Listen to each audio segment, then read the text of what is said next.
المجموعة الثالثة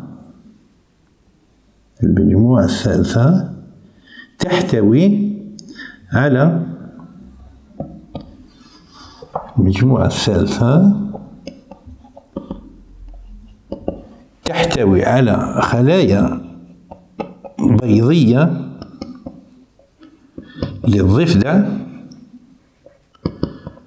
محقونة بالARN المنزوع من كريات الدم الحمراء الأصلية للأرنب.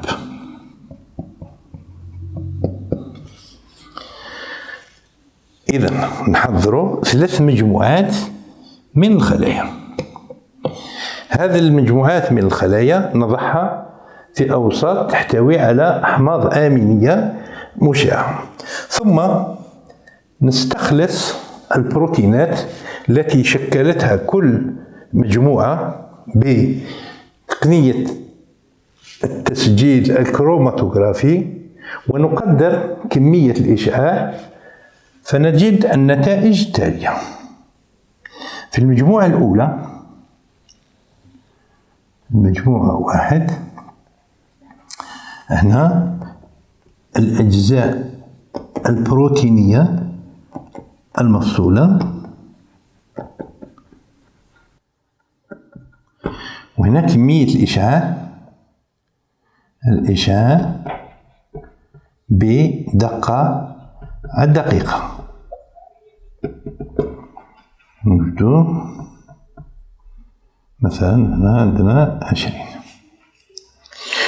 نجد أن المجموعة الأولى شكلت نوع واحد من البروتينات هو الهيموغلوبين HB، الهيموغلوبين، وهو عبارة عن بروتين ينقل الأكسجين أو يزود الخلايا بالأكسجين.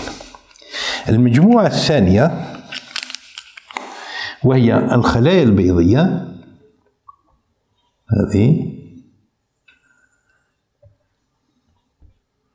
نجد أنها تشكل نوعين مختلفين من البروتينات. هذا النوع الأول، هذا النوع الثاني. إذن البروتين مثلا B1 و B2. إذن نلاحظ أن كريات الدم الحمراء الأصلية للأرنب تشكل نوع واحد أو تركب نوع واحد من البروتينات هو الهيموغلوبين، بينما الخلايا البيضية للضفدع تركب بروتينات أخرى، وهما على نوعين، هما البروتين B1 والبروتين B2. بالنسبة للمجموعة الثالثة وهي الخلايا البيضية للضفدع المحقونة بالARN المأخوذ من كريات الدم الحمراء الأصلية للأرنب، والمحقون في المجموعة الثالثة هذه كريات الخلايا البيضية، نجد النتائج التالية.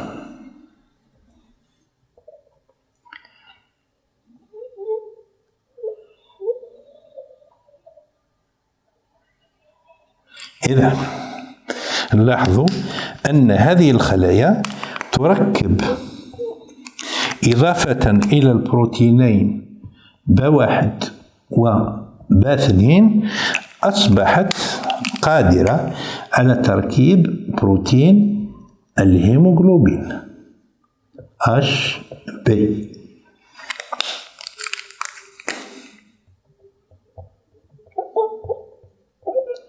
إذا لاحظوا النتائج. كريات الدم الحمراء الأصلية للأرنب متخصصة في تركيب بروتين الهيموغلوبين. الخلايا البيضية للضفدع تركب نوعين مختلفين من البروتينات، وهما ب1 وب2. الخلايا البيضية للضفدع التي حقنت بالARN المنزوع من كريات الدم الحمراء الأصلية للأرنب تركب إضافة إلى البروتينين الخاصين بها، وهي ب1 وب2، بروتين الهيموغلوبين الذي كانت عاجزة عن تركيبه قبل حقنها بالARN. إذن من هذه التجارب نستنتج أن الخلايا البيضية للضفدع أصبحت قادرة على تركيب بروتين الهيموغلوبين بعد حقنها بالARN المأخوذ من كريات الدم الحمراء. إذن الاستنتاج ما هو؟ وأن الARN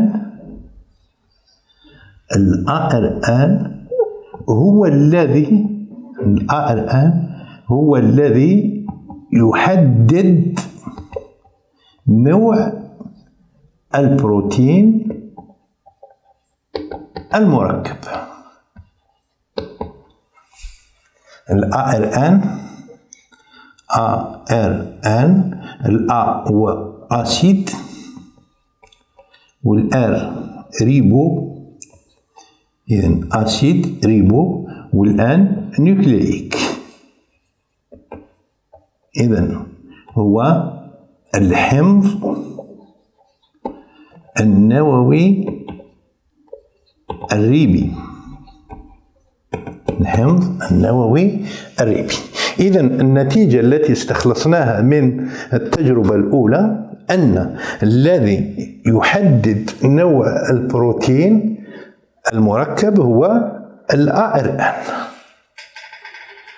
التجربة الثانية، تجربة 2.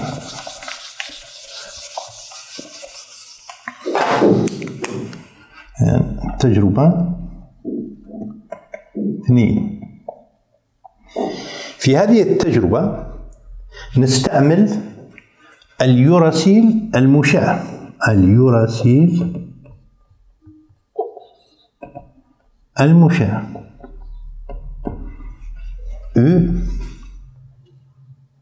مشع. لماذا استعملنا اليوراسيل ولماذا مشع؟ استعمال اليوراسيل لأنه يدخل في تركيب الARN. معناها للكشف، استعمال اليوراسيل للكشف عن مكان تواجد الARN،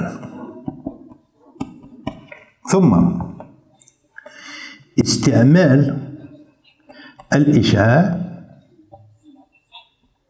الهدف منه هو لتتبع مسار الARN المركب. إذن نستعمل اليوراسيل المشع. لماذا استعملنا اليوراسيل المشع؟ لأن اليوراسيل هو يعتبر إحدى القواعد المميزة للARN. إذن البحث هو الهدف، هو البحث عن مكان تواجد الARN. لماذا استعملنا الإشعاع؟ هو لتتبع مسار الARN المركب. إذن نحضن خلايا في وسط يحتوي على اليوراسيل المشع. هذا مثلا يوراسيل مشع. إذن هنا نواة، هذه أولى. بعد مدة قصيرة، إذن بعد مدة قصيرة ننقل هذه الخلايا إلى وسط عادي، وسط عادي يحتوي على يوراسيل عادي. نجد في بداية التجربة أن الإشعاع يتواجد في مستوى النواة، ظهور الإشعاع في مستوى النواة. ظهور الإشعاع في مستوى النواة يدل على دخول اليوراسيل المشع إلى هذا المستوى ودمجه ضمن مكونات الARN.